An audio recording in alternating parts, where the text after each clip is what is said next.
Emily Carter slammed the last quilt onto the general store counter and met the shopkeeper's eyes without flinching. $2, that's all I'm asking. He didn't look down at the fabric. Can't use 'em. She'd heard that answer in 4 towns. The coins in her pocket, 2 dimes and a cracked button, wouldn't survive another night. Her mother had sewn these 7 quilts through arthritis and lamplight and a failing heart. They were everything valuable left in the world. Emily picked them up, walked into the street, and turned toward the largest ranch on the horizon. She was out of choices. She started walking. If this story already has your heart, you are in the right place. Subscribe to this channel and follow along to the very end, and drop a comment telling me what city you're watching from. I want to see how far this story travels. Now, Part 1. The Hayes Ranch sat at the end of a dirt road that had no business being walked in the heat of a Kansas July. Emily felt every inch of it. The leather of her left shoe had begun to separate at the toe sometime around noon, and she'd been curling her foot inward with every step to keep the sole from flapping loose against the ground. 7 quilts wrapped in oilcloth were bundled across her back, tied with twine she'd borrowed from the wagon yard in Caldwell, and had not been able to return. They weren't heavy, the way stone is heavy. They were heavy, the way grief is heavy. The kind of weight that doesn't distribute evenly no matter how many times you shift it. She'd counted her options on the walk. There weren't many left. The general store in Hayes City wouldn't take the quilts. The hotel had no use for them. The woman at the dressmaker's shop had looked at the bundle the way you look at something you feel sorry for, and said she wasn't in the market for second-hand goods, as though the hands that had made them were something to be ashamed of. Emily Carter was not ashamed of those hands. Her mother, Ruth Carter, had sewn quilts the way some women pray steadily, faithfully, with complete attention to what she was doing and why she was doing it. She'd taught Emily to thread a needle at age 5, to set a seam at 7, and to choose colors that told a story rather than just filling a square. The 7 quilts in Emily's bundle were the last things Ruth had made before her joints got too stiff to hold the needle straight. She'd finished the last one 3 weeks before she died, and Emily had wrapped her in it at the end, because it was the finest thing she owned, and her mother had earned the finest thing. She'd unwrapped it the next morning. She'd needed it to sell. That was the part she didn't let herself think about directly. Not yet. The ranch gate was standing open. No sign forbidding entry. No hand to ask her business. Emily walked through it. The yard was clean and well kept in the particular way of a man who works with a system rather than by mood. A barn sat to the left, its doors thrown wide. To the right, a house solid wood planking, nothing decorative but level and cared for. A man was crouched at the porch steps replacing a board with methodical, unhurried hammer strokes. He didn't look up when she came into the yard. "Excuse me," Emily said. The hammer came down once more before he stopped. He straightened and turned. He was lean in the way men get who work with their bodies rather than their money, not a spare inch of anything that hadn't been earned through use. His eyes were dark and direct, and he held the hammer at his side like a man who had forgotten it was there, but would pick it back up the moment this conversation resolved. "Ma'am," he said. Not a question, not a dismissal, just an acknowledgement that she was standing in front of him. "I'm looking for the owner of this property," Emily said. She kept her voice level. She'd practiced this approach through the last mile of road. Professional, calm. She was not here to beg. She was here to conduct a transaction. "You found him," he said. "Daniel Hayes. Emily Carter." She didn't extend her hand because both arms were occupied with the bundle. "I have 7 quilts, handmade, double-stitched. I'm selling them." He looked at the bundle on her back. Then he looked at her face, not up and down, just directly the way a man looks when he's listening. "You walked out from town." "That's right. In this heat." "I'm aware of the heat, Mr. Hayes." Something shifted at the edge of his expression, not quite a smile, but the near neighbor of one. "What are you asking?" $2 apiece, 14 for the lot. I'll sell individually or all together." She'd rehearsed this. She knew the numbers cold, because numbers were one of the few things left she could control. Daniel Hayes looked at her for a moment, past the point of comfort. Not in the way men sometimes looked at a woman alone on a dirt road. There was nothing in his gaze that made her want to step backward. It was more like he was reading something and making sure he had it right before he responded. "Bring them up to the porch," he said. She followed him up the steps and set the bundle down. Her shoulders ached with relief she didn't allow her face to show. She undid the twine and folded back the oilcloth. The quilts were stacked in the order she'd packed them, the simplest on top, the finest at the bottom, because you earn the finest by looking at what came before it. Daniel picked up the top quilt. He opened it out fully. He looked at it the way you look at something when you are actually looking, not glancing, not calculating resale, but reading it. Emily watched him. "That's a log cabin pattern," she said, "double-stitched along every seam. It'll hold its shape through 20 years of washing if you use cold water." "I know the pattern," Daniel said. He turned the quilt and examined the back with the same attention. "The stitching's even, tight." He looked up. "How long did this one take?" 3 weeks. Some of the others ran longer." He set it down and lifted the next. He went through all 7 that way quietly, without commentary, which was somehow harder to stand than dismissal would have been. Emily kept her hands clasped in front of her and waited. She had learned patience from watching her mother work. Patience and a certain still pride that doesn't announce itself. When he reached the last quilt, the one from the bottom of the stack, the one that had been wrapped around Ruth Carter on her last morning, and then unwrapped because desperation is its own kind of cruelty, he opened it and held it for a long time without speaking. "The woman who made these," he said finally. "She's gone." It wasn't phrased as a question, and Emily didn't know how he'd read it, but he had. "She passed in April," she said. Daniel folded the quilt carefully with both hands and set it on top of the others. "I'll take all 7, he said. $14 then. I can make... I'll give you 20. She stopped. "Mr. Hayes, these are worth $20, he said. The same flat, direct tone he'd used for everything else. He said it the way you say the sun rises in the east, as though the value were an obvious fact. She had somehow miscalculated, and he was simply correcting the error. "You don't have to do that," Emily said. "I know I don't," he said. "I do a fair number of things I don't have to do. This is one of them." He went inside. She heard a drawer open and close. He came back with paper money and coins and held them out to her. She took them. Her hands were steady. She'd made sure of that. "Thank you," she said. "That's thank you." "You're welcome." He looked at the quilts, then at her.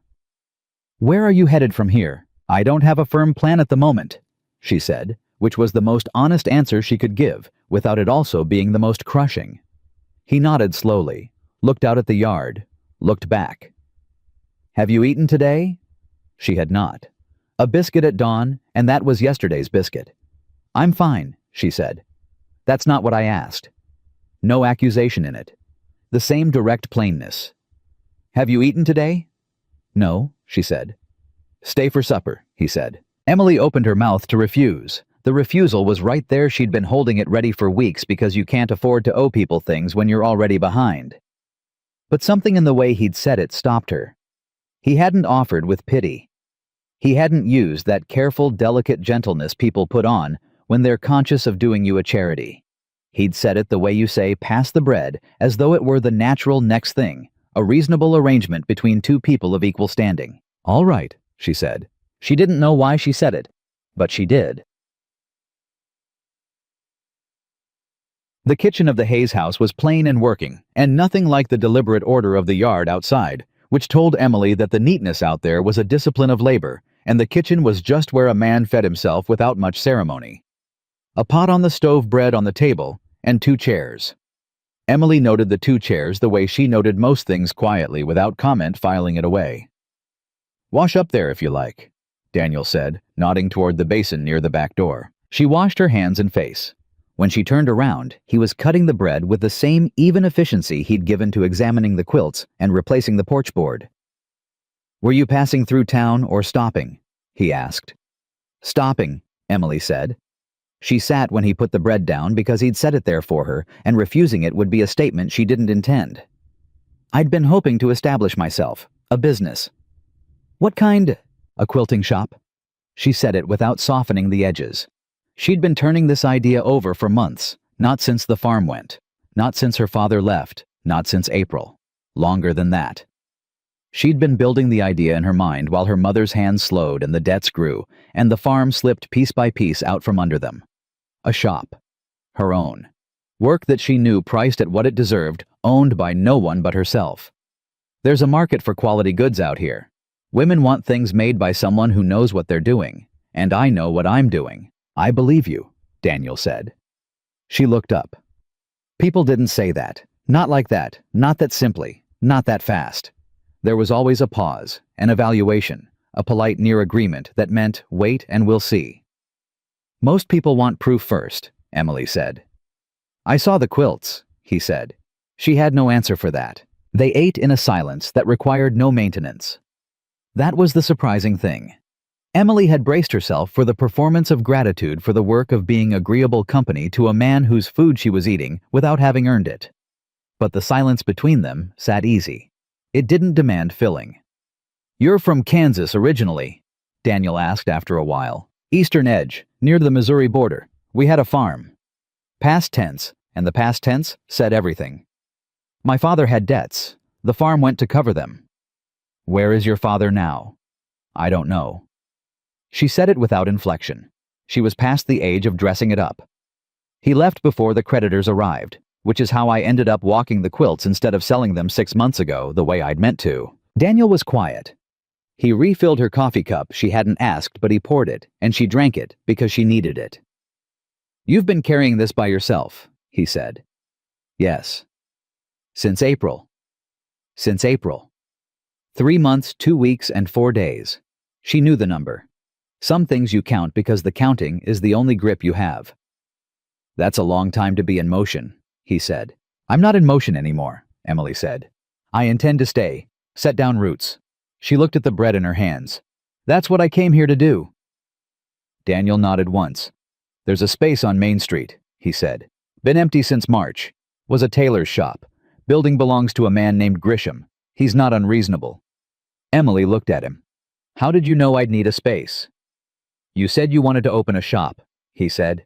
A shop needs a building. She looked at him across the table. He was not complicated in the ways men often made themselves complicated, with layers of performance with favors extended sideways and the quiet expectation of something returned at a time of their choosing. What she saw in Daniel Hayes, as far as she could read him, was what he appeared to be. A man who replaced boards, examined fabric, honestly paid fair prices, made coffee and told you where the empty buildings were. She didn't entirely trust it. She had stopped entirely trusting simple things a while back, and she'd had good reasons for stopping. But she didn't disbelieve it either, and distrust without evidence was just fear wearing another name. I'll look into the Grisham building, she said. I could take you by tomorrow, he said. If you haven't a place tonight, the Mercer boarding house is 2 streets east of the feed store. Mrs. Mercer's rates are fair, and she doesn't ask more questions than she needs to. You seem to know a good deal about what's fair in this town, Emily said. I've lived here 12 years, he said. You learn what holds and what doesn't. What brought you here originally? He was quiet a beat longer than he'd been quiet on anything else. A different kind of quiet. I had a farm too, he said finally. Further north. It didn't survive. He left it there, and she left it with him because she understood the grammar of loss. You say what the words will hold, and the rest you keep. She helped him clear the table. He didn't tell her not to. She washed the bowls, and he dried them standing beside her, and that small ordinary fact, a man and a woman sharing a task in a kitchen without ceremony or performance, produced something in Emily's chest that she refused to name. She couldn't remember the last time someone had stood beside her and just done a thing alongside her as though it were the natural arrangement between people. She focused on the bowls. When they were done, Daniel said, You've got $20, a lead on a space, a place to sleep. He said it the way an accountant tallies a column. That's more than you walked in with this morning. Considerably more, Emily agreed. Then you're ahead, he said. Simple as that.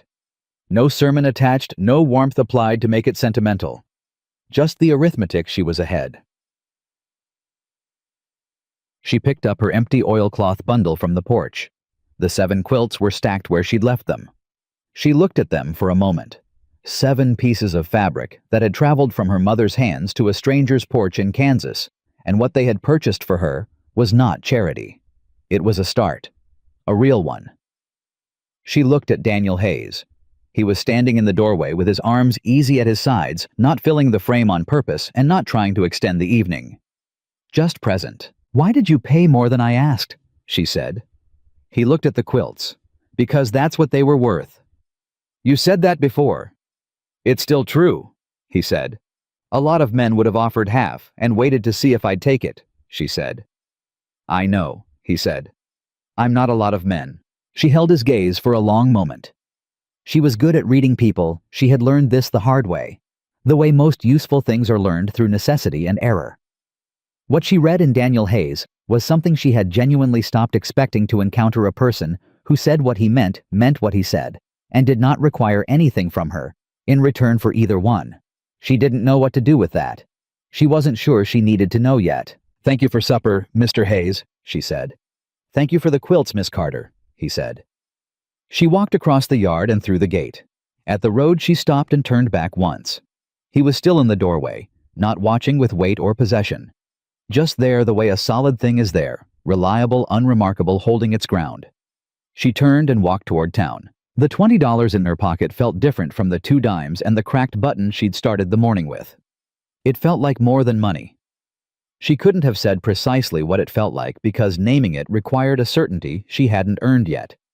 But she walked with her spine straight and her left shoe curling at the toe and the empty oilcloth over her arm, and for the first time in 3 months, 2 weeks and 4 days, she did not feel like a woman running out of road. Jacapé. Mrs. Mercer was indeed a woman who asked no more questions than she needed to. She looked at Emily's dusty dress and empty bundle and produced a key with no commentary. $1 a week, she said. Breakfast is included. I expect clean and quiet. I'm both, Emily said. The room was at the end of the hall. A window, a bed, and a quilt, store-bought loose-stitched, the kind that comes apart at the seams in 3 years if it's used regularly. Emily recognized the workmanship, immediately measured it against her mother's, and set the comparison aside without judgment. She sat on the edge of the bed and counted the money again. $20. A room for 20 weeks if she was careful. Time to build. She pressed one palm flat against the store-bought quilt and thought about the 7 her mother had made. She thought about them on Daniel Hayes's porch, and then inside his house, and she thought about the way he'd held the last one, the quilt that had been wrapped around Ruth Carter on her final morning longer than the others, without saying a word about it. He'd known. Without being told, he'd understood that quilt was different. Emily lay back and looked at the ceiling. Outside, a horse moved in the back lot. A voice said something low. A door closed, then quiet. 3 months, 2 weeks and 4 days of not knowing where she'd wake up the next morning. And now she had a key in her hand. She didn't cry. She hadn't cried since April, and she was not going to begin now. Not over $1 a week room and a fair price. And a man who'd paid what a thing was worth without making her feel lesser for having needed the money. She was going to sleep. She was going to rise before breakfast. She was going to find the Grisham building and look at what a shop required and make the calculations and draw up a plan.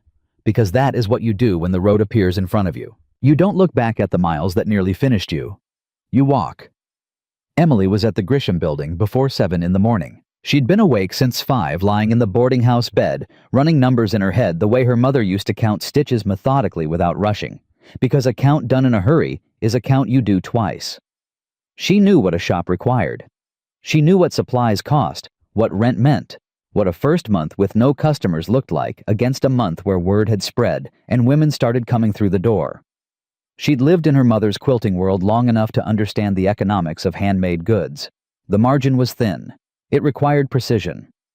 But it was possible. That word possible was the one she kept returning to. The building on Main Street had a cracked front window and a door that stuck in the frame, and when she pressed her face to the glass and looked inside, she saw a wood floor that needed attention and walls bare to the plank, and she felt something loosen in her chest that she'd been holding tight since April. It was the right size. It faced east, which meant morning light. There was a back room, which meant storage. It was exactly what she'd been building in her mind. Admiring the view, or do you intend to purchase it? She spun around. The man on the boardwalk behind her was short and wide through the chest, with a ring of keys on his belt that swayed when he moved. He had the look of a man who tallied things, properties, debts people. I'd like to speak with Mr. Grisham about the lease, Emily said. You're speaking with him. He looked her over in the straightforward way of a businessman conducting an appraisal. Grisham. And you are? Emily Carter. I'm looking to open a quilting shop. Grisham made a sound that was not quite a laugh. A quilting shop. That's right. Miss Carter, I've had 3 men inquire about this space since March. None of them came through. What makes you think? What are you asking per month? Emily said. He paused. $8. I'll give you 6 for the first 2 months, 8 from the third month forward, provided my business is running. If I haven't opened within 30 days, you keep whatever I've paid, and we part ways. Grisham looked at her the way people had been looking at her for months, like a woman who didn't quite fit the shape of the situation she'd walked into. You've got $6. I've got 20, Emily said. But I have expenses, and I intend to conduct this negotiation as a business matter rather than a charity arrangement. So $6 for the first month, or I'll look at what else is available on this street. There was a silence that lasted long enough to mean something. 7, Grisham said. 6.5, Emily said. And you fix the window. He stared at her. Then he unclipped the ring from his belt and found the key. I fixed the window, he said. 30-day trial, 6.5 the first month. She took the key. She was measuring the back room by pacing it off 12 feet by 9, more than enough when she heard the front door push open.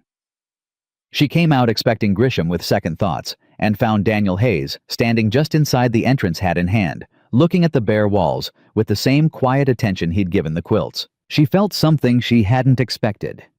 The sight of him there in the building she'd just leased in the town she'd just decided was hers produced a warmth she could not precisely account for. How did you know I was here? She asked. Mrs. Mercer said you'd left early. He looked at the cracked window. Grisham fixed that for you. He agreed to. Daniel nodded. He turned, looked the space over slowly, wall to wall. It's a good size. I know, Emily said. I need shelving along the back wall and a table in the center. I'll work from the back room. Display up front. She paused. I don't have the lumber for the shelving yet. I do, Daniel said. She looked at him. Mr. Hayes. I've got planks from a fence repair last fall. They're sound. I'd have to cut them to length. He met her eyes. It's not charity. I'd want to see them used for something worth using them for. You'd be giving me lumber, Emily said. I'd be giving you old fence planks, he said. Difference is considerable. She looked at him for a long moment. She had learned in the months since her father left, and the farm went, and she'd been forced to navigate the world alone, that she could not afford to refuse help that was offered honestly. The refusal felt like pride. But pride didn't build shelving, and she needed shelving. All right, she said. Old fence planks, thank you. Something happened at the edge of his expression again, that near neighbor of a smile. I can bring them over this afternoon. I'll be here, she said. She was here. And so was most of Main Street, or so it felt. By the time Daniel arrived with the planks in his wagon, 2 women from the dressmaker's shop 2 doors down had found reasons to stop in front of the window and look. A man from the feed store came over and said something to Daniel that Emily couldn't hear from inside. She watched through the cracked glass as Daniel answered him shortly and picked up the first plank without elaborating. The man from the feed store went away with an expression she recognized, the particular expression of someone who has pride without success and not quite accepted it yet. Emily held the door. You're already drawing attention, she said. You'll draw more when you open, Daniel said. He set the plank inside and went back for another. This town doesn't get a lot of new businesses, and it's never had a quilting shop. Is that a problem? No, he said. It's just a fact. People are curious. He came back with a second plank. Most of them are decent. Some of them are the other kind. Which kind are the ones from the feed store? Daniel set the plank down. Harlan Pruitt runs the feed store, he said. He also runs the opinion of a fair number of people on this street. He decides fast about folks, and he doesn't revise easily. He looked at her. He was watching you from the time you walked to Grisham's door this morning. I heard he told 3 people at the feed store that a woman alone trying to run a business on Main Street was a risk to property values. Emily felt something tighten between her shoulder blades. A risk to property values, she said. That's what he said. What did those 3 people say in return? 2 of them agreed with him, Daniel said. 1 of them told him to mind his own affairs. He picked up the next plank.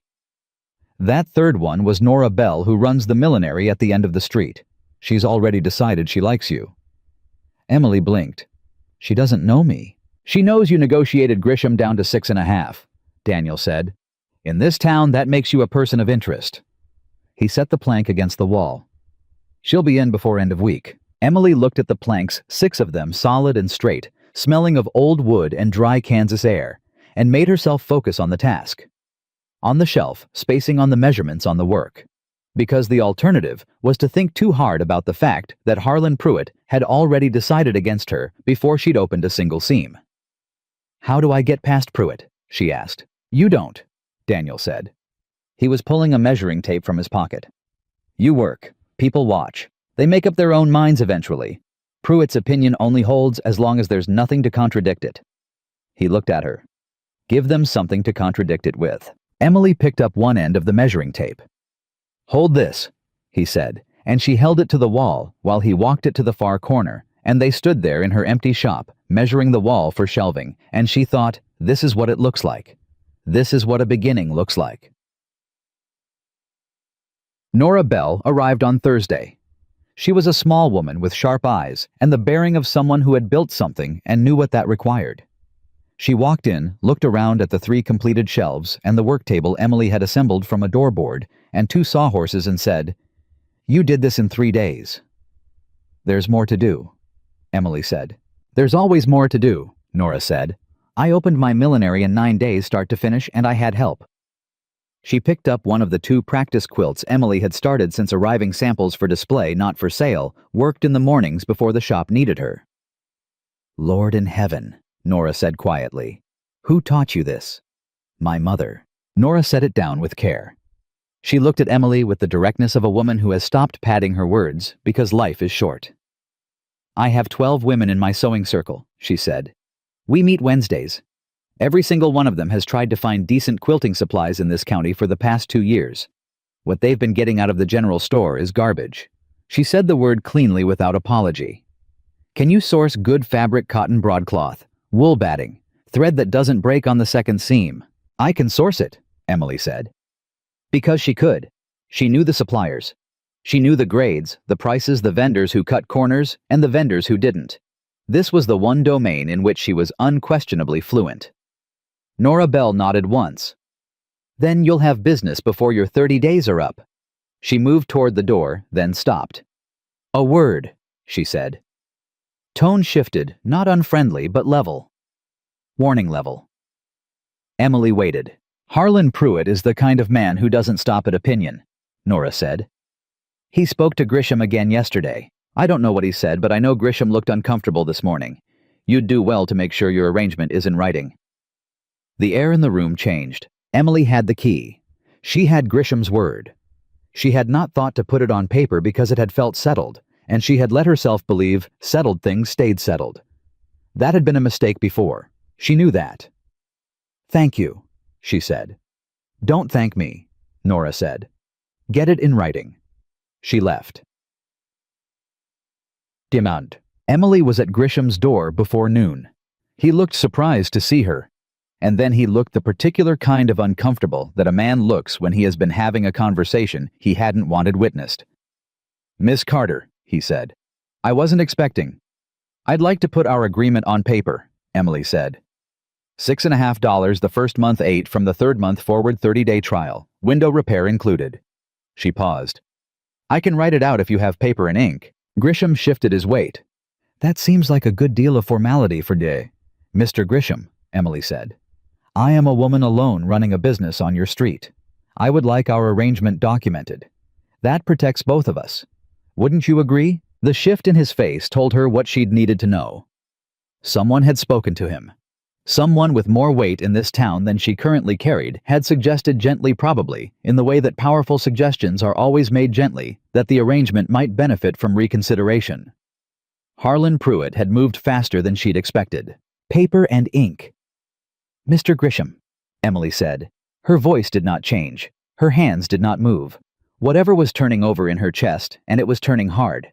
The old fear, the particular dread of watching solid ground dissolve without warning, none of it came to the surface. She had learned this at her mother's table. You keep your hands still, and you keep your voice even, and you keep going. Grisham found the paper. She wrote it out herself, every term, in clean and careful hand. She dated it. She signed it. Grisham signed it. She took her copy and folded it and put it in the pocket of her dress over her heart, where the $20 had been. "Thank you, Mr. Grisham," she said. He didn't meet her eyes as she left. Daniel was at the ranch when she arrived. She hadn't planned to go to the ranch. She'd been heading back to the shop, and then her feet had turned, and she'd walked the road without making a decision about walking it. And now she was standing in his yard, and he was coming out of the barn, and his expression when he saw her was careful. Reading. "What happened?" he said. "Nothing permanent," she said. "I got the agreement in writing." He stopped walking. "What made you think you needed to—" "Nora Bell." He nodded. His jaw was set in a way it hadn't been set before. "Pruitt talked to Grisham," Emily said. "I don't know exactly what was said, but I know Grisham looked like a man with a problem when I walked up." Daniel was quiet for a moment that felt long. "Pruitt doesn't like new things unless he controls them," he said. "And he doesn't like people who make arrangements without going through him first." "I didn't know there was a protocol," Emily said. There was an edge to her voice she hadn't intended, not aimed at Daniel but present. "There isn't a written one," he said. "It's just how he operates." Emily looked at him. "Is he going to be a problem?" The pause was answer enough. "Tell me straight," she said. "Yes," Daniel said. "He might be." She took that in. Let it sit. "Why?" "Because you're making Grisham money he didn't expect, and you came in without asking anyone's permission, and in Pruitt's calculation that means you're outside his system, and he makes it his business to bring outside things inside or push them out entirely." Daniel looked at her steadily. "He's done it before." "To who?" "To me," Daniel said. The word landed between them quietly. Emily waited. "When I first came here," Daniel said, "I bought land. Pruitt had been planning to acquire. I didn't know it at the time. I paid a fair price, followed the law, did everything right. He made the first 2 years of this ranch the hardest 2 years I've lived." He paused. He stopped eventually. "Because I didn't leave." The 2 words rang. "I didn't leave." Emily looked at the agreement in her pocket, looked at the ranch, at the boards of the porch he'd replaced 2 days ago, at the man standing in front of her who'd lived 12 years in a town that had tried to squeeze him out before it accepted him. "He's going to find out you helped me," she said. "The lumber, the Grisham building, if he's watching—" "He's watching," Daniel said.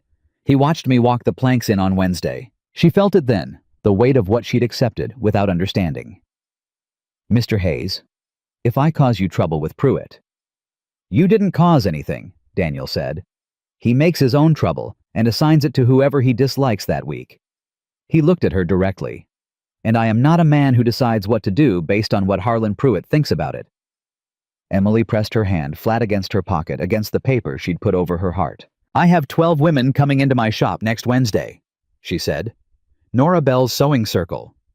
Daniel looked at her. Something shifted in his expression. Not the near neighbor of a smile this time. The actual thing. Quiet and brief and entirely real.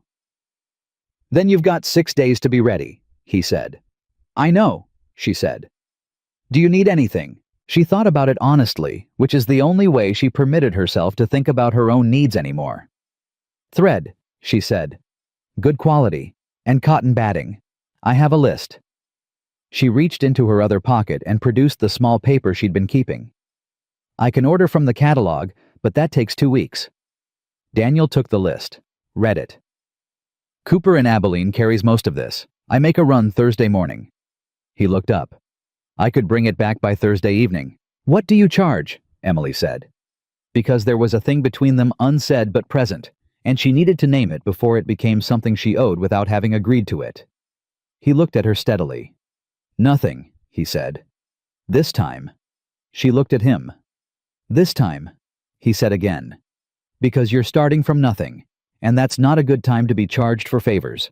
He folded the list. "After that you pay my costs and we're square." Emily Carter stood in the yard of a man she had known for 4 days, and looked at the folded list in his hand, and understood with a clarity that surprised her that she was not afraid of him. She had been afraid of many things in the past 3 months, of running out of money, of running out of time, of the creditors and the courts, and the empty road and the shops that turned her away.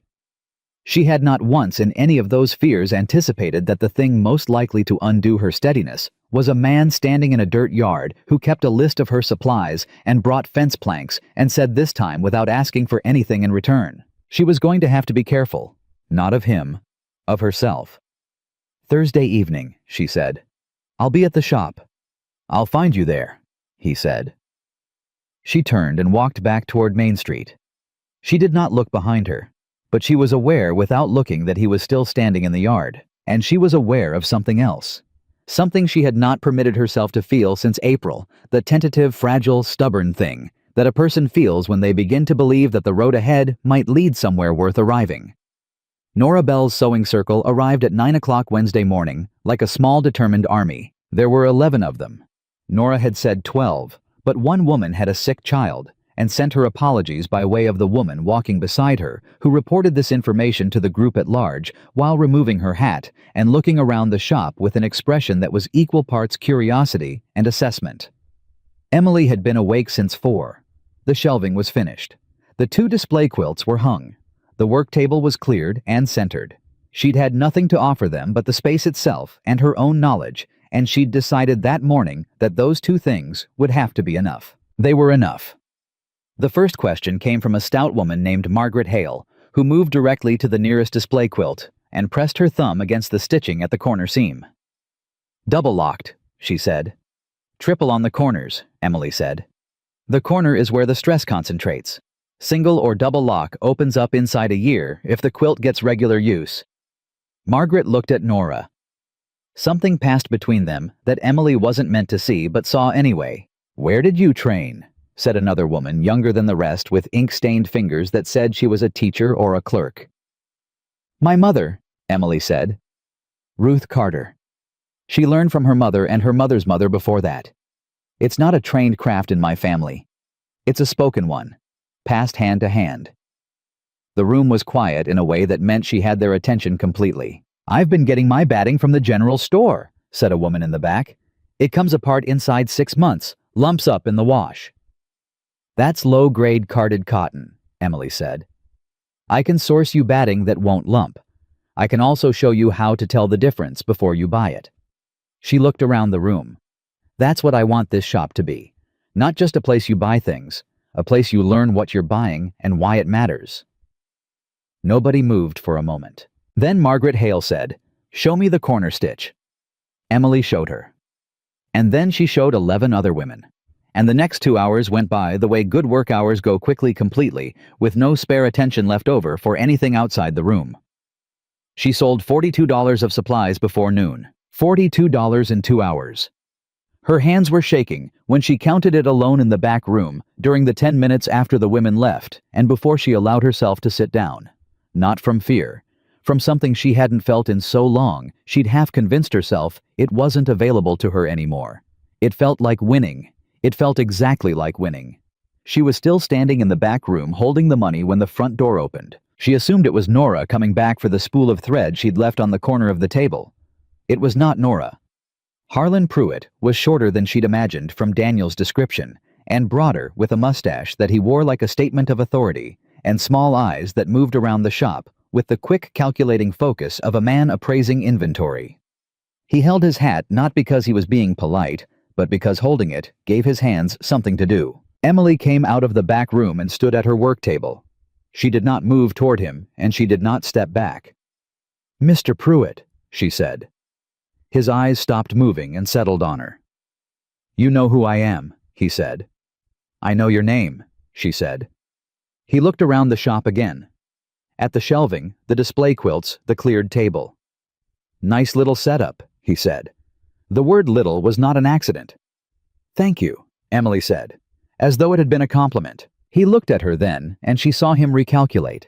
He'd expected something else from her nerves probably, or deference. People who had heard about him usually arrived pre-softened. She hadn't arrived at anything. She was standing at her own table, in her own shop, and waiting for him to state his business. "I wanted to welcome you to Main Street," he said. "That's kind," Emily said. "It's a tight-knit community," he said. "We look after our own." "I intend to be your own," Emily said. "I opened 4 days ago and I've already had 11 customers. I believe I'll fit in well." The mustache moved. 11 customers, he said. $42 in sales this morning, Emily said. Because if he was going to stand in her shop and conduct an appraisal, she was going to give him the numbers. Let him appraise those. He looked at the shelving again. At the fence planks Daniel had cut and fitted. "Nice lumber," he said. "Where'd you source it?" There it was. Emily met his eyes. "I sourced it locally," she said. "Locally," he repeated. "Daniel Hayes locally." "I don't believe my supplier arrangements are your concern, Mr. Pruitt." The small eyes steadied. He'd stopped pretending this was a welcome call, and she'd stopped pretending to receive it as one, and now they were both standing on the actual ground of the conversation, which was, he had come to measure what she was made of, and she was showing him. "Daniel Hayes is a fine man," Pruitt said carefully. "But he's a man who makes poor judgments about who deserves his loyalty. I'd hate to see that cause difficulties." "For whom?" Emily said. He put his hat back on, adjusted the brim. "You have a good day, Miss Carter," he said. He left. Emily stood absolutely still until the sound of his boots on the boardwalk faded. Then she sat down in the chair behind her table and pressed both palms flat on the surface and breathed. Not because she was frightened, because she needed a moment to process what had just happened clearly without the static of emotion getting in the way. Pruitt had not come to welcome her. He had come to warn her. And the warning had a shape Daniel Hayes's name, which meant Pruitt intended to use Daniel as the lever apply pressure there, where she couldn't easily defend where her own resistance would mean causing harm to someone who had helped her. That was clever. She had to give him that. It was a very clever angle. She was going to have to be cleverer. Daniel arrived Thursday evening as he'd promised supplies in the wagon bed, and the moment he stepped through the door and looked at her face, he said, "Pruitt came by." "How did you know?" Emily said. "Because you look like you've been thinking hard about something you don't want to tell me," he said. "And the only new thing that's happened since I saw you Monday is Pruitt." He set the packages on the table. What did he say? She told him. All of it, including the part about his name, including the phrase "poor judgments" about who deserves his loyalty. She watched Daniel's jaw work through the information with the same steady patience he gave everything else, and when she finished, he was quiet for longer than usual. "He used me to warn you," Daniel said. "Yes. And you're telling me because it's your name," Emily said. "And because I won't be the reason someone helps me and then pays for it. If my being here causes you trouble with Pruitt again—" "Emily," Daniel said. She stopped. It was the first time he'd used her given name. She didn't know why it stopped her the way it did, but it did. "I told you Monday," he said. "I don't make decisions based on Harlan Pruitt's preferences. That was true Monday, and it's true tonight, and it'll be true next week." He looked at her. "The only thing that changes anything for me is if you tell me to step back. If you decide you'd rather handle this without the complication of my involvement. That's your right, and I'd understand it." The shop was quiet. Emily looked at the packages of batting and thread and broadcloth he'd driven to Abilene and back to bring her. "I'm not telling you to step back," she said. He nodded once. "Then we're settled," he said. They unpacked the supplies together, and she checked each item against her list, and he was quiet in the way she had come to understand was his natural register, not absence, not withdrawal, just a man comfortable with silence because he'd never needed noise to feel present. She noticed as she worked beside him that she had stopped bracing against his presence. The first day in the shop, she'd been aware of him as a variable, something to account for, to be careful of. Now he was just there, and there felt like the right word for it. $42 Wednesday morning, she told him while she was cataloging the thread. He looked at her. "Nora Bell's Circle," she said.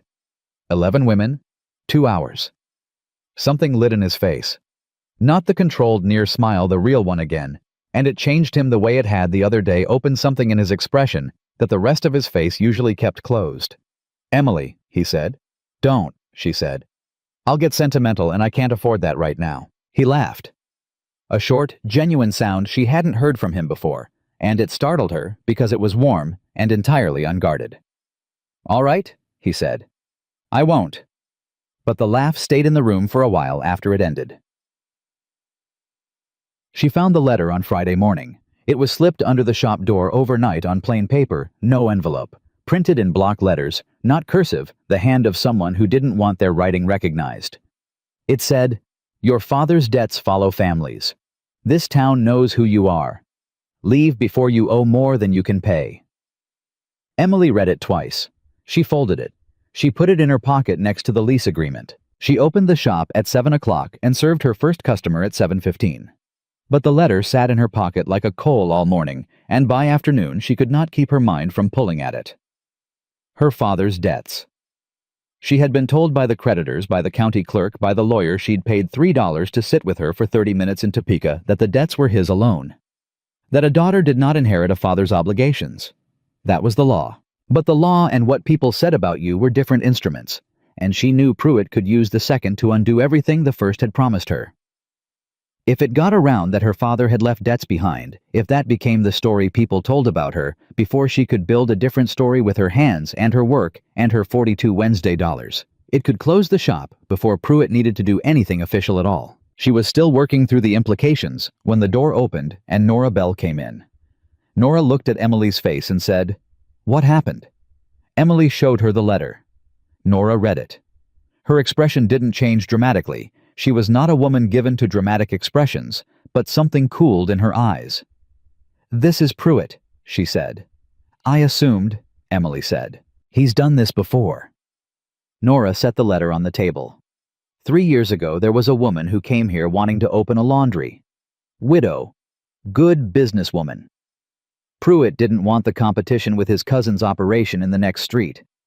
He started a whisper about her husband's past drink gambling. She'd had nothing to do with any of it, and within 6 weeks, she was gone. Nora looked at Emily. She shouldn't have left, but she was alone, and she didn't know the ground she was standing on. "What ground am I standing on?" Emily said. "Better ground than she had," Nora said. "You've got 12 women who spent money in your shop and intend to come back. You've got a written lease. And you've got Daniel Hayes, which in this town means more than a signed paper." She paused. "The question is, what you do now." Emily thought about it. Not the frightened kind of thinking, the working kind. "I need to know exactly what my father's debts were and where they currently stand," she said. "If Pruitt is going to use them against me, I need to know the precise facts before he can distort them." "That means the county records," Nora said. "That means Abilene," Emily said. "County seat. 2 hours by wagon each way. And I need someone with legal knowledge to read them with me. I don't know land law." Nora was quiet for a moment. "Daniel knows land law," she said carefully. Emily looked up. "He fought a boundary dispute with Pruitt 3 years ago," Nora said. "He studied the statutes himself because he couldn't afford a lawyer long term. He won." She met Emily's eyes. "He knows exactly how Pruitt operates, legally speaking. Better than anyone in this county." Emily picked up the folded letter. "How did Daniel win?" she said. "He found a filing error in Pruitt's land claim," Nora said. "A date discrepancy. Pruitt had recorded the claim one day after the legal window closed, and Daniel found it in the county records when Pruitt's lawyer said there was no irregularity." She paused. "Pruitt's been carrying that loss for 3 years." The room reorganized itself around this information. Pruitt hadn't warned her about Daniel because Daniel was a convenient lever. He'd warned her about Daniel because Daniel had beaten him once on paper on Pruitt's own ground, and Pruitt had not forgiven it. And now Daniel was helping her, which meant Pruitt saw Daniel's hand in her survival and was going to move against both of them. "I need to talk to Daniel," Emily said. She found him at the ranch before sundown. She'd walked the road faster than she'd ever walked it, the letter in one pocket and the lease agreement in the other, and by the time she came through the gate, she'd already decided how she was going to say what she needed to say. Directly. No softening, no roundabout. She was past the age of talking sideways. He came out of the barn when he heard her, took one look at her face and said, "Sit down." "I'm fine standing," she said. "Emily, sit down." She sat on the porch step. He sat beside her, not facing her, beside her, which meant they were both looking at the same yard, the same fading light, the same ground, and she found she could talk more easily that way. She gave him the letter. He read it. His face did not change. That was somehow the most frightening response available. Not anger, not surprise. Just a slow and total stillness that meant he had arrived somewhere he had been expecting to arrive. "He moved faster than I thought," Daniel said. "Nora told me about the boundary dispute," Emily said. "About the filing error, about what you did." He was quiet. "Why didn't you tell me?" she said. "When you said Pruitt was going to be a problem, why didn't you tell me the whole shape of it?" "Because I didn't want you making decisions about your shop based on my history with him," Daniel said. "That wouldn't have been fair to you." And now, he looked at the letter. "Now it's not my history anymore," he said. "It's yours." She looked at his profile in the fading light. The steadiness of him. The way he held difficult things without flinching and without pretending they weren't heavy. "I want to go to the county records in Abilene," she said. "I want to find what he's planning to use, and I want to understand it before he uses it." Nora said, "You know land law." "Some of it," he said. "Will you come with me?" He looked at her then, directly the way he always looked at her. "When?" "Tomorrow," she said. "Early." "I can have the wagon ready by 5, he said. Emily nodded. She started to stand and then stopped because there was one more thing she needed to say, and she was going to say it while she still had the momentum of honesty working in her favor. "Daniel." He turned. "Pruitt is coming after you through me. You know that." "Yes," he said. "And you're still going to Abilene with me tomorrow." "Yes," he said. She looked at him. "Why?" He was quiet for a moment that had weight to it. Then he said, "Because some things are worth the trouble they cost." He said it the way he said everything plainly without ornament, as though it were simply the most accurate statement available, and he saw no reason to dress it otherwise. Emily Carter stood in Daniel Hayes's yard in the last of the July light and felt something shift in the architecture of what she'd believed was possible for herself. She'd come to this town to build a business, to be self-sufficient, to need no one's rescue and no one's charity. She had done those things. The lease was real, the $42 was real, the letter in her pocket was real, and she intended to answer it on paper in a county record office with a man who knew how. She had not come here to feel this. But there it was, quiet and unwanted and absolutely genuine the way only the most inconvenient things ever are. She looked at the hand holding the letter, his hand still holding it as though by keeping it he was keeping the problem with him, so she didn't have to carry it alone tonight. 5 o'clock, she said. 5 o'clock, he said. She walked back to town, in the dark. And for the first time in a long time, the dark did not feel like something closing in. It felt like cover, like the particular shelter of a night that is moving toward a morning, where something important is going to happen. She intended to be ready for it. The wagon rolled out before the town was awake. Emily sat beside Daniel on the bench with her hands in her lap, and the letter in her pocket, and 3 pages of notes she'd written by lamplight the night before. Every fact she knew about her father's debts, every name, every date, every number she could reconstruct from memory. She had always had a precise memory for numbers. Her mother used to say it was a gift. Emily had come to understand it as a survival tool. They didn't speak much in the first hour. The road to Abilene in early morning was quiet, in the way that feels like the world holding its breath, and Emily used the quiet to organize her thinking. She ran through what she knew her father Thomas Carter had borrowed against the farm twice. Once from a private lender in 1874, once from a land company in 1876. The farm had been surrendered to cover both debts in the spring of 1878. She had been present for none of the legal proceedings. Her father had handled everything alone, or rather had failed to handle everything alone, and by the time Emily understood the full scope of it, the papers were signed, and he was gone. What she did not know, what kept her awake last night, was whether there were other debts. Ones she hadn't been told about, ones Pruitt might have found. "Tell me what you know about land liens in Kansas," she said. Daniel glanced at her. "Specifically, how does a creditor attach a lien to property? And what happens if the debtor transfers the property or abandons it?" "A lien attaches to the property, not the person," Daniel said. "If the farm was surrendered and the debt satisfied from the proceeds, the lien dies with the sale. The creditor can't pursue the debtor's family afterward." He paused. "Unless the lien wasn't fully satisfied. If the sale proceeds didn't cover the full amount, the creditor can file a deficiency judgment against the debtor personally." "Against the debtor," Emily said, "not the family." "Not the family," Daniel said. "A child doesn't inherit a parent's personal debt in Kansas. That's been settled law since '72. She let that sit. It was what the lawyer in Topeka had told her. But hearing it from someone who had actually read the statutes and applied them in court gave it a different weight. "So even if my father's debts weren't fully cleared," she said, They can't legally come after me. No, Daniel said. They can't. But Pruitt doesn't need to come after me legally, Emily said. The silence that followed confirmed it. He just needs people to believe he could, Daniel said. Or to believe there's something shameful enough in your background that the town turns on you before you've had time to prove otherwise. Which is why I need to see the actual records, Emily said. Not to protect myself legally, to protect myself from the story he's building. Daniel nodded. You want the facts before he gets to rewrite them. I want every fact in that county record, Emily said. Dates, amounts, names, everything. She looked at him. And I want to understand whether there's anything else. Anything I don't know about. He looked at her with the careful attention he gave to important things. You're worried there's something your father didn't tell you. It wasn't a question, and she was tired of treating it as one.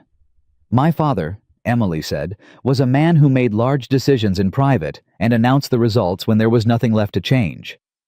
I loved him. I also know exactly what he was capable of keeping from me. She paused. If there's something in that record that surprises me, I would rather be surprised in a county office in Abilene than in my own shop in front of my customers. Daniel said nothing. He didn't offer reassurance, didn't tell her it would probably be fine. She was grateful for that. She was profoundly tired of people making promises about things they couldn't know. The county records office in Abilene smelled of old paper and dust, and the particular closed-air stillness of rooms where important things are stored without ceremony. A clerk named Whitfield Young, efficient with the permanently distracted look of a man managing more paperwork than was reasonable, found the Carter land records in 11 minutes. He set 2 folders on the table and left them to it. Emily opened the first folder. Daniel moved his chair beside hers without being asked, and they read together, and she was aware of his shoulder near hers, and the warmth of him, and the steadiness, and she filed all of that away, because right now what mattered was the paper in front of her. The first debt. 1874. Lender named Aldous Marsh. Amount $340. The farm sale in April 1878 had produced $312 after costs. Deficiency $28. Filed against Thomas Carter personally. Outstanding. Emily noted it.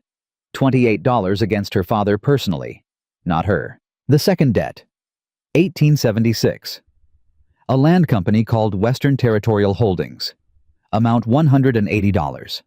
The same farm sale had fully satisfied this one. Lien released April 14, 1878. She turned to the second folder and stopped. The third document was not something she had known about. It was a filing dated February 1878. 2 months before her mother died. 2 months before the farm sale, during the exact period when Emily had been in the house nursing her mother and believing her father was managing things. A promissory note. Thomas Carter borrower. Amount $200. Lender listed as H.J. Pruitt, registered agent for Consolidated Land Holdings of Hayes County. Emily's hands went very still on the paper. Harlan Pruitt. Her father had borrowed $200 from Harlan Pruitt's company 2 months before he disappeared. Daniel had gone still beside her. He'd read it at the same moment she had. She could feel the change in him, not alarm exactly, but a sharpening. The same quality his face got when he'd received information that required recalculating. He was your father's creditor, Daniel said. He didn't tell me, Emily said. Her voice was completely level. She was aware from a great distance that what she was feeling was not fear. It was colder than fear. It was the specific sensation of understanding how something works. He didn't tell me because he didn't need to. He already knew who I was before I walked into the shop on Main Street. He knew my name before I told him. He let you sign the lease, Daniel said. He signed the lease, Emily said. On the day I asked for it in writing. She pressed one finger to the date on the promissory note. Which means he has a document in which I signed an agreement, and he has this document, and if he's clever, and he is clever, he's already figured out how to connect them. He can't, Daniel said. The note is against your father, not you. Legally, no. Emily looked up. But what if he presents it to Grisham not as a legal claim, but as evidence of character? Thomas Carter borrowed money and vanished. His daughter shows up in town 6 months later. How long before Grisham decides the lease is a liability? She paused. Grisham already looked uncomfortable when I asked for the agreement in writing. One conversation from Pruitt framed correctly, and Grisham finds a reason to void it. The lease is written, Daniel said. He can't void it without cause. He doesn't need to void it, Emily said. He can make running the shop impossible. He can make suppliers unwilling to deal with me. He can make the women in Nora's circle afraid to be associated with me. He can make this town so uncomfortable for me that I leave on my own. She looked at the document. That's what he did to the widow with the laundry. He didn't take legal action. He just made the ground uninhabitable. The room was very quiet. But you're not the widow with the laundry, Daniel said. No. Emily agreed. I'm not. She kept looking at the document. She was running it the way she ran numbers methodically, looking for the error, the weakness in the column where the sum didn't add up. Pruitt was clever. He'd had 3 years since the boundary dispute to be more careful. He was building this patiently with documentation, with preparation. He was building a case. Then she saw it. The date on the promissory note was February 18, 1878. The farm sale was April 14th. The proceeds from the sale had produced $312. The two recorded debts, Marsh and Western Territorial, totaled $520, meaning the sale had produced a shortfall on Marsh's debt of $28. But the Pruitt note $200 was not listed in the farm sale accounting. It wasn't listed anywhere in the settlement records, which meant one of two things: either the debt had been settled separately and privately, which would require documentation, or it had not been settled at all, and Pruitt had simply never filed it with the court. He didn't file it with the court, Emily said. Daniel followed her finger to the settlement records. She watched him read it. She watched his jaw set. He kept it off the official accounting, he said. Which means it was never adjudicated, Emily said. It's still a valid debt technically, against my father, but it was never part of the legal proceeding. He kept it separate on purpose. Why? Daniel said. Emily sat back. Because a debt that's never been officially settled is a debt he can deploy whenever he wants, she said. He can't sue me, he knows that. But he can wave this paper at anyone in town and say, Thomas Carter borrowed $200 from me, and his family is here spending money, and the town will hear $200, and Thomas Carter and family, and they'll fill in the rest of the story themselves. She looked at Daniel. He's been holding this since February, she said. Before I even arrived, he's been waiting to see what I would do, and when I negotiated Grisham down and brought in 11 customers and had Hayes lumber on my shelves, that's when he decided I was a threat worth moving against. Daniel's hands were flat on the table. He's got a document that looks damaging but isn't legally actionable, he said, and he's going to use it as a social weapon. Yes, Emily said. Then we use the one thing he can't manufacture, Daniel said. She looked at him. What's that? The truth, he said. Documented, filed, in this office today. He turned to her fully. You write an affidavit stating that you were not party to Thomas Carter's debts, that you had no knowledge of the Pruitt note, and that you came to this county as an independent party. You get Whitfield to notarize it and file it in the same record. Then, if Pruitt shows that note to anyone, you've already got a countering document in the same archive. Emily stared at him. Can I do that? It's a public record office, Daniel said. Anyone can file an affidavit of fact. It's not a legal defense, but it's a public statement. And it means the conversation changes from Pruitt waving a note around to anyone who asks being able to come here and see both documents in the same file. She thought it through. He was right. It wasn't a legal remedy. She didn't need a legal remedy. What she needed was a counterweight. Something that made Pruitt's move more costly to execute, because now anyone who looked would see her response sitting right beside the accusation. Get Whitfield, she said. Bed. It took an hour. She wrote the affidavit herself in the careful and precise hand her mother had taught her alongside the needlework, because a clean hand is a sign of a careful mind, and a careful mind is a sign of someone worth listening to. Daniel read it when she was done and said only, add the date you arrived in town and the date you signed the lease. She added them. Whitfield notarized it with no questions beyond the necessary ones, filed it in the Carter folder, and charged her 30 cents. She paid with coins that had been part of Daniel's $20, and she did not feel any strangeness about that. The money had become something other than charity by now. It had become capital. She was deploying it. They were back in the wagon before 2 o'clock. The ride back was different from the ride out. The same road, the same heat, but the air between them had changed, not heavier, the opposite. Something had been resolved that had been pressing since before she'd walked through his gate with the quilts, and the resolution of it created a particular kind of ease. "You did that fast," Daniel said. "The affidavit." "I've been running numbers and writing facts my whole life," Emily said. "My mother kept the farm accounts. She taught me before I could properly read. She said a woman who can't read her own finances is a woman who has to trust other people to read them for her." She paused. "She meant my father, though she didn't say so." "She was right," Daniel said. "She usually was." Emily looked at the road ahead. "She knew something was wrong with my father's finances 2 years before he admitted it. She told me once. Just once. She said Thomas means well, but he makes his decisions in the dark, and that's how you end up in the dark with him." She stopped. She hadn't meant to say that much. Daniel didn't push it. He let it stand as she'd set it down.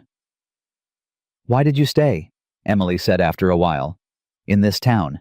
After what Pruitt put you through." "Same reason you're staying now," he said. "Because leaving would mean he won," she said. "Because this is home," he said. "And I wasn't about to let Harlan Pruitt decide what was mine and what wasn't." She looked at his profile. "The farm you lost," she said. "North. You said it didn't survive." The pause was the same length as the one in his kitchen. The same quality. "My wife died," he said. "In the 3rd winter. Fever. Without her, there was no reason to stay on that land." He kept his eyes on the road. "I came south, found this place, started again." Emily said nothing. She understood the grammar now. The 2 chairs in the kitchen, the functional house with no decorative touches. The porch board he replaced with meticulous care, as though the precision of the task was the point. A man who had rebuilt everything from the ground after losing the reason he'd built it the first time. A man who had learned, as she had, that the work itself is sometimes the only solid thing. "I'm sorry," she said. Simply. "Thank you," he said. Simply. They rode the last miles without speaking, and the silence was the kind that happens between people who have exchanged something real and need time to let it settle. When the wagon came down Main Street, Emily sat straight and looked at the shop front as they passed. The cracked window had been replaced.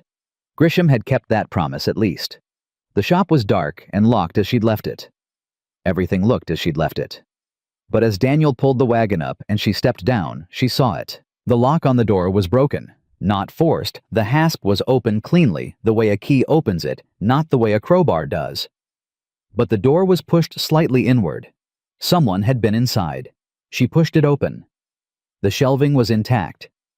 The display quilts were untouched. The work table was as she'd left it. But the back room where she kept her account book, her supplier contacts, her records had been gone through. The drawer of the small desk was pulled open. Papers had been moved. Not scattered, not destroyed. Moved. Sorted through carefully and put back, but not in the order she kept them. Someone had come in, looked through her records and left. She stood in the back room doorway and felt something she had not expected, not fear, not fury, but a cold, absolute clarity. She knew what they'd been looking for, the same thing she'd spent the day in Abilene addressing. Documentation. Evidence of her connections, her finances, her arrangements. Evidence of Daniel. She came back to the front room. Daniel was standing just inside the door. "Someone was in the back room," she said. "They went through my papers." His face was still and very serious. "Anything taken?" "I don't believe so. They were looking, not taking." She looked at him. "I keep a duplicate of my accounts at the boarding house, in my room. I started doing that last week." Something moved in Daniel's expression. Something that was respect without any softness attached to it. "You already anticipated this," he said. "I anticipated something," she said. "I didn't know what." She looked at the open drawer. "I do now." She crossed the room, picked up the chair, set it at the work table and sat down. She took out her notebook. She wrote the date, the time, and what she'd found in precise and careful hand. Evidence of unauthorized entry. Papers disturbed in back room. Nothing confirmed missing. Then she looked up. "I need a new lock," she said. "I'll have one here in 20 minutes, Daniel said. "And I need you to sit with me while I write down everything that was in that drawer," she said. "Every document, every name, every number. I need a witness to what I had and what I have now." She looked at him. "Pruitt is building a case. So am I." Daniel Hayes looked at Emily Carter in the failing afternoon light of her shop, the woman who had walked in a week ago with 7 quilts and 2 dimes, and had spent the intervening days negotiating leases, supplying 11 customers, filing affidavits, and was now, after finding her private papers, searched, sitting down to make a list. And what he felt was something he had not been prepared for. He had helped her because it was right, because it was what a decent man does when he sees something worth helping. He had not been prepared for her to be this. 20 minutes, he said. He went for the lock. She was still writing when he came back. She didn't stop when he came through the door. She just said, "I counted 14 documents in that drawer. I can account for all of them. None are missing." She turned the page. "Whoever came in here found nothing they could use, which means tomorrow Pruitt wakes up without what he came for." Daniel fitted the new lock to the door. The bolt slid home clean and certain. "He's going to move again," Emily said. "Soon.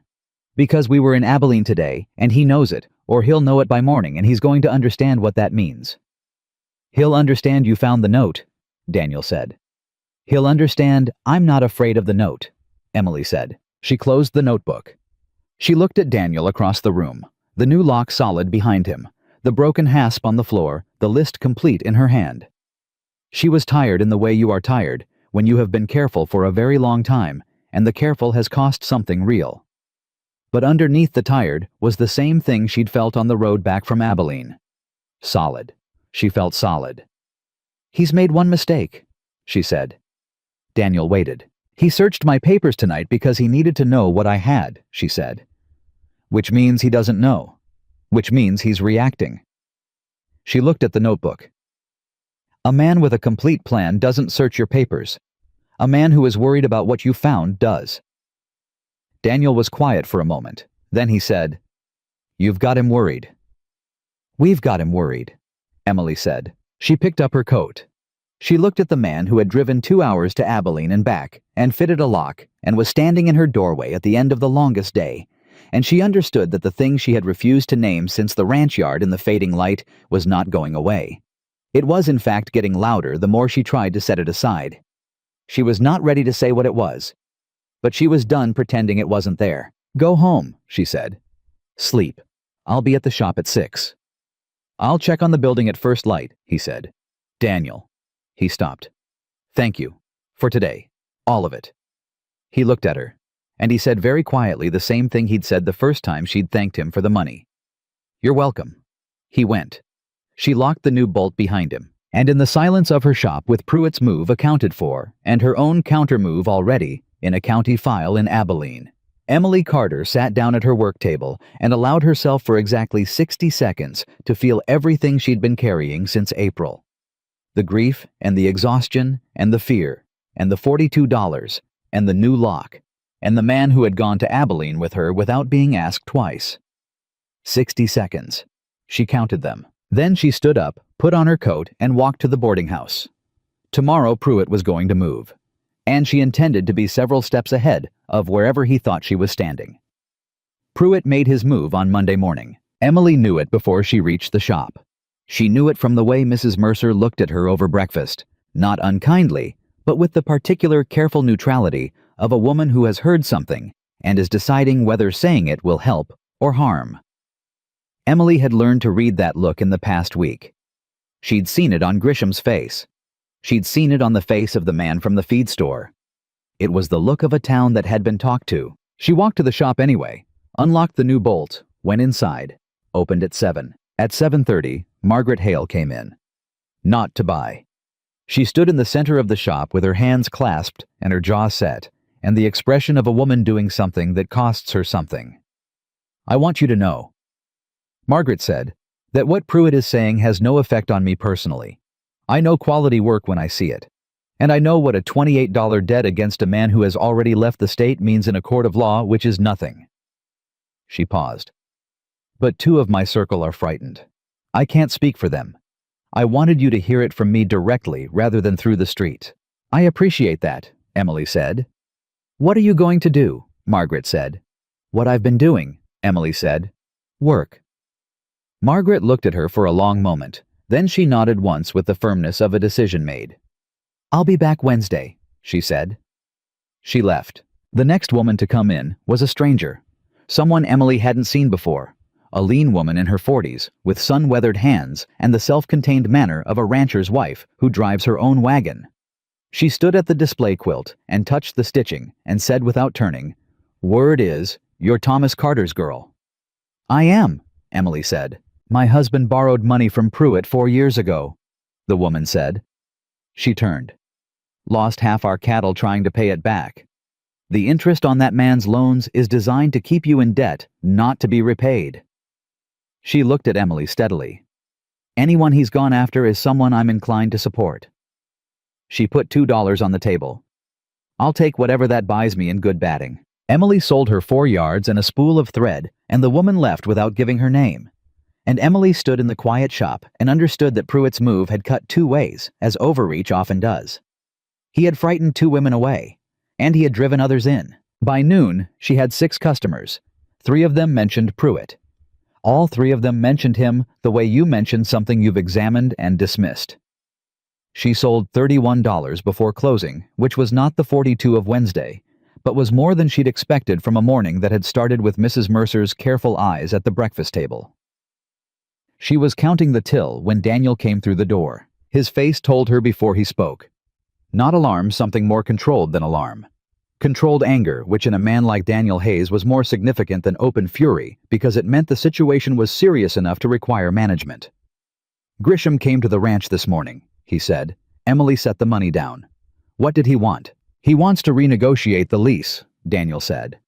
He says he's received information that creates a conflict with the original arrangement. He wants you out by the end of the month. The room was very still. He can't do that, Emily said. The lease is written. He knows that. He's not claiming a legal right. Daniel looked at her. He's offering to return your first month's payment and cover the cost of moving your goods. He framed it as doing you a favor. Emily pressed one hand flat on the table, the same gesture she'd been making for weeks, grounding herself against the pull of the thing trying to knock her sideways. Pruitt got to him. Pruitt told him about your father's debt, Daniel said. The $200 note. He told Grisham that lending business premises to a woman from a family with outstanding debts to a local creditor was a reputational risk. He paused. Grisham is not a brave man. He does the calculation differently than you do. Emily looked at the new bolt on the door, at the fence plank shelving, at the display quilts her mother had made through arthritis and lamplight. When does he want an answer? He gave me 3 days, Daniel said. He came to me because he didn't want to face you directly. Something sharp moved through Emily at that, not flattering what Grisham's cowardice said about how he saw her, and not unflattering either. He'd gone around her because he knew she would not fold. She filed that information and moved on. All right, she said. All right, Daniel said. All right, we have 3 days. She looked at him. Sit down. He sat. She pulled her notebook across the table and opened it to a fresh page. Pruitt has the note, she said. We have the affidavit. He has Grisham. What do we have that he doesn't know about? Daniel was quiet, thinking. The filing error, he said. From my boundary dispute. It's still in the record. Pruitt's original land claim on the North Quarter was recorded 1 day past the legal window. I never pursued it further because the dispute was settled and I had the land I needed. But that irregularity is still there.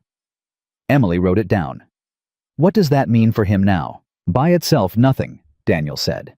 The boundary dispute was resolved, but Consolidated Land Holdings, the company on your father's note, that's Pruitt's land acquisition operation. If that company has other filings in Hayes County, and if those filings have similar irregularities. He stopped. Emily looked up. You think there are other irregular filings, she said. I think a man who cut a corner once cuts corners habitually, Daniel said. I think if I went back to those county records and looked at every filing under Consolidated Land Holdings, I might find that the boundary dispute error wasn't isolated. She looked at him across the table. If we found another irregular filing, it wouldn't help you with Grisham directly, Daniel said. But it would mean Pruitt has a vulnerability he doesn't know we've identified. And a man with a vulnerability changes his calculations when he realizes you're holding the same paper he thought only he had read. Emily thought it through at full speed. The logic was sound. Pruitt's power in this town rested on his position as a creditor and landowner, on the legitimacy of his holdings. If any of those holdings had procedural defects in their recording, he couldn't afford to have that examined publicly. Which meant, if she could find one, just one, she had something to set against the note. Not legally, but as a counterweight. The same way the affidavit worked. Mutual exposure, a standoff. "We need to go back to Abilene," she said. "Tomorrow," Daniel said. "I can't. Today, I have hands coming to move cattle in the morning, and I can't leave the ranch short." He looked at her. "Can you hold 2 more days?" "I have $31 today," Emily said. "And I have the lease on paper. Grisham can want to renegotiate all he likes. I'm not leaving without cause, and we both know it." She paused. "Let Pruitt think he's winning. Let Grisham sit with his discomfort.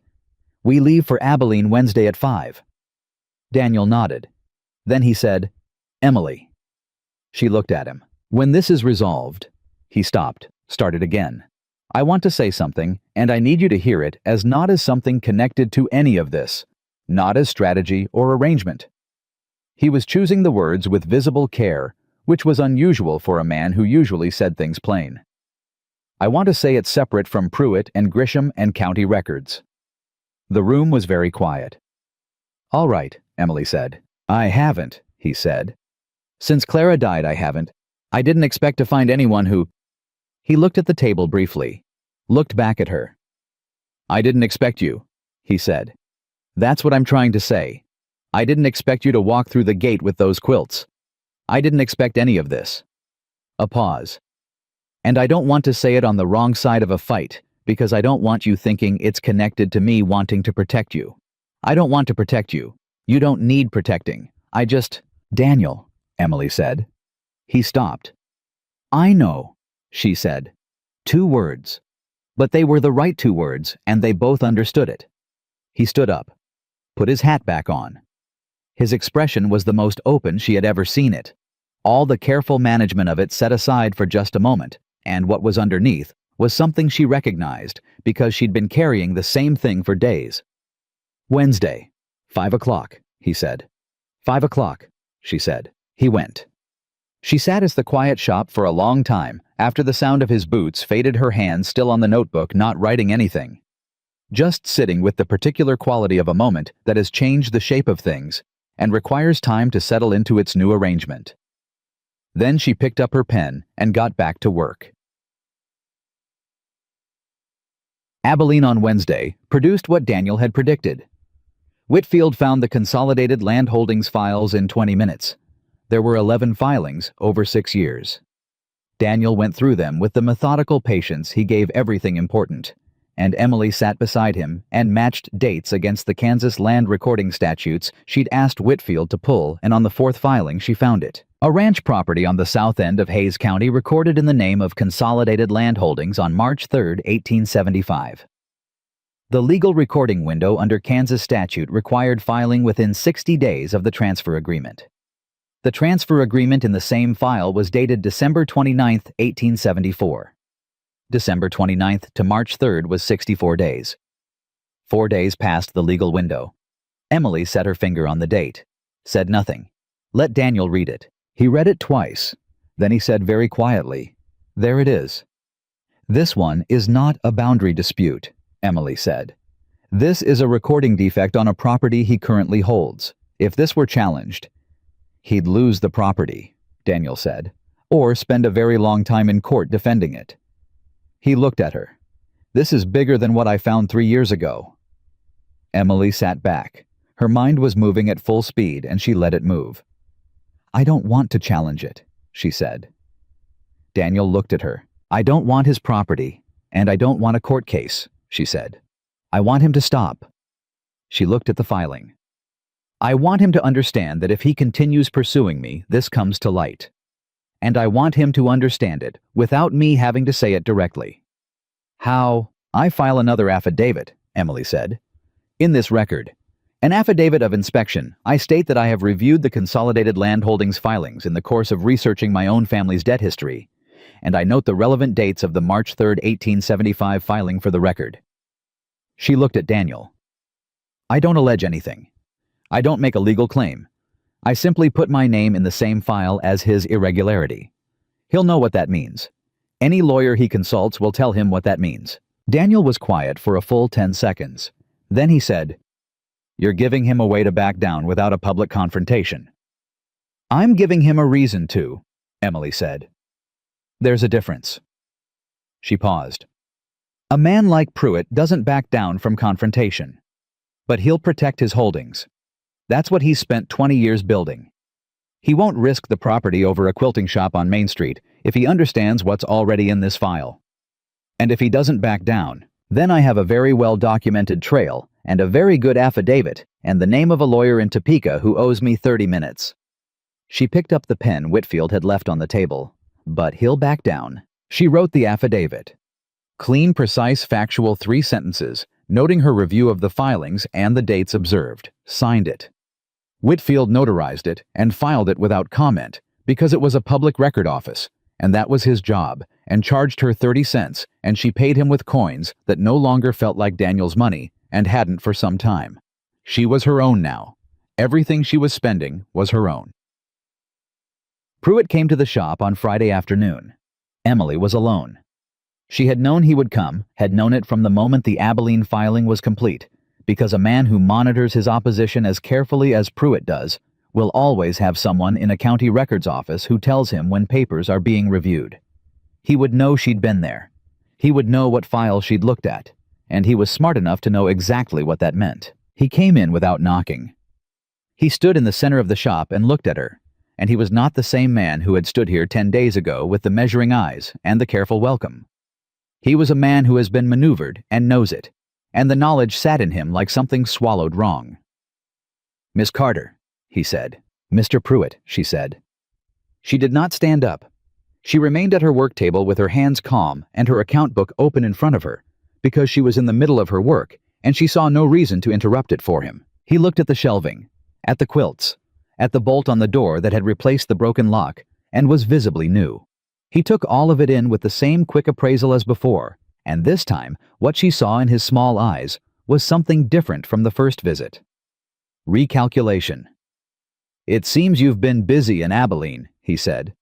"I've had several occasions to visit the county records," Emily said. "It's a well-organized office, very complete." "Is that so?" he said. "Mr. Whitfield keeps excellent files," she said.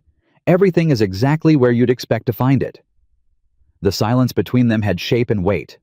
He was measuring her the way you measure someone who has turned out to be more than you had accounted for, and she was letting him measure, because the measuring itself was its own kind of concession. "I may have spoken to Grisham prematurely," Pruitt said.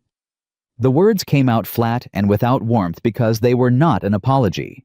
They were a tactical retreat dressed in civilian clothing. "The information I provided him was incomplete, in context." "I appreciate your saying so," Emily said. Same tone she'd used for his welcome, as though it were a perfectly ordinary statement. "I'll speak with him," Pruitt said. "I don't anticipate he'll have further concerns about the lease arrangement." "I don't anticipate that either," Emily said. He looked at her one more time, the full direct look of a man who is committing something to memory. "You're Thomas Carter's daughter," he said. "I am," she said. "And I'm also Emily Carter, who runs this shop, who keeps meticulous records, and who intends to be on this street for a very long time." She met his eyes without any effort. "I hope we understand each other, Mr. Pruitt." The mustache moved, not toward a smile, toward something more complicated than a smile, the expression of a man who has found something he didn't expect to find in a place he thought he understood. He put his hat on. He walked to the door. He put his hand on the new bolt and paused for just a moment, registering it she knew the same way she'd registered every detail he'd given her, and then he left. Emily waited until she heard his boots clear the boardwalk. Then she put down her pen and pressed both hands flat on the table and let herself feel it, the full force of what had just happened in her shop, in her own space, on her own terms. She had not been rescued. She had not been fortunate. She had read the ground correctly, gathered the information, filed the papers, made the argument, and stood in her own doorway until the man who'd come to move her off it had run his calculation and decided the cost was too high. She had done that. By herself with the tools, she had a precise hand, a clear head, and a knowledge of what things are worth. She thought of her mother, of Ruth Carter at the kitchen table, with her account books and her needle and the lamp burning low, because oil cost money, and you used the last of it before you bought more. She thought of the 7 quilts and what they'd bought her, not just $20. The whole chain of things, the shop and the lock and the affidavit and this moment in this chair in this room. She thought of Daniel. She found him at the ranch before supper time. He was on the porch, not replacing a board this time, just sitting, which she had never seen him do before. And the sight of it was unexpectedly moving a man who works with constant purpose, allowing himself 1 hour of stillness. He saw her come through the gate and read her face the way he always did, immediately and accurately. He stood. "Pruitt came in today," she said. "I know," he said. "He passed the north fence this afternoon. He was riding fast." "He's going to speak to Grisham," Emily said. "The lease stands." Daniel let out a breath that was not quite a sigh, and was more than one. "You did it," he said. "We did it," she said. He shook his head slightly. "You did it, Emily. I drove a wagon and fitted a lock. You read the statute and wrote the affidavit and stood in your shop and let him understand what was at stake without saying a word he could use against you." He looked at her directly. "That was you." She stood at the foot of the porch steps and looked up at him. All the distance between them, the careful, necessary, appropriate distance she had maintained since the first morning she'd walked through the gate, felt different now. Not gone. Renegotiated, maybe. Moved to a place where it was still honest but no longer required as armor. "I want to say something," she said, "and I need you to hear it the same way you asked me to hear yours. Not connected to any of this." He waited. The full, attentive waiting she'd come to know as one of the most rare and valuable things about him. "I came here to build something of my own," she said. "That was the whole of what I intended. I wasn't looking for anything else. I want you to know that. What I feel is not because of what you did. It's not gratitude." She paused. "It's something I would have felt if you'd done nothing.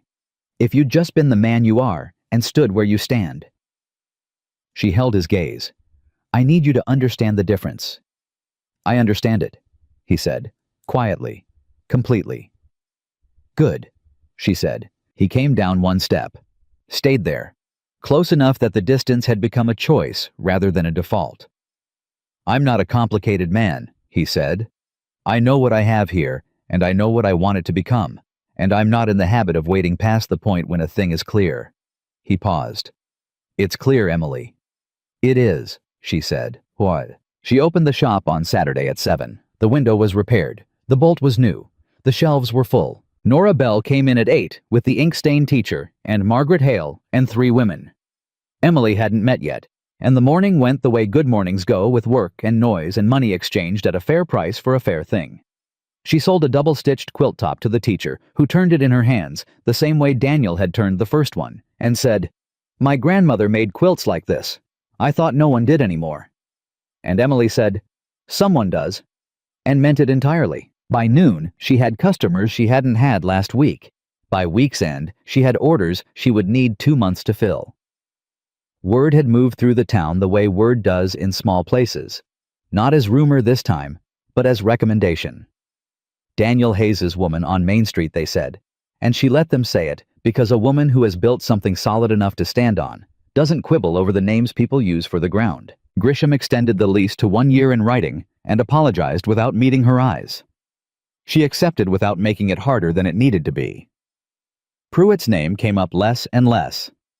Some things, once the leverage is removed, simply deflate. And on a Wednesday evening in October, with the first cold coming down from the north, and the shop closed, and the account book showing 4 months of consistent profit, Daniel Hayes asked Emily Carter to marry him on his porch steps. Not with flourish, not with speeches, but with the same plain directness he gave to everything that mattered. He said, "I want you here, not as a favor, not as a charity, as the person who belongs beside me on this ground." She said yes, not out of desperation, not out of gratitude, not because she had run out of road or out of options or out of time. She said yes because she had built the life she came here to build with her hands and her numbers, and her mother's stitching, and her own precise, unyielding spine, and she wanted to share it with a man who had never once asked her to be smaller than she was. That is how a woman who walked into a strange town with 7 quilts and 2 dimes and a cracked button became the person she had always been capable of being. Not because anyone saved her, because she refused to be anything less than whole, and found in the end that wholeness has a way of drawing toward it the one thing that deserves it.